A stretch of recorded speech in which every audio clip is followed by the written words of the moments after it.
ஒரு டாக்டர் உங்களுக்கு ஒரு ஆன்டிபயோட்டிக் கோர்ஸ் ப்ரிஸ்கிரைப் பண்ணுறாங்க twice a day for 7 days or for 10 daysன்னு சொல்லியிருக்காங்க.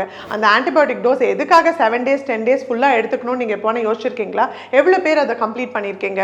செகண்ட் டே இல்லை தேர்ட் டேவே உங்களோட சிம்டம்ஸ் எல்லாம் சரியானோடனே சரிப்பா இது எதுக்கு எடுத்துட்டு இருக்கிறதுன்னு விட்டுருவாங்க.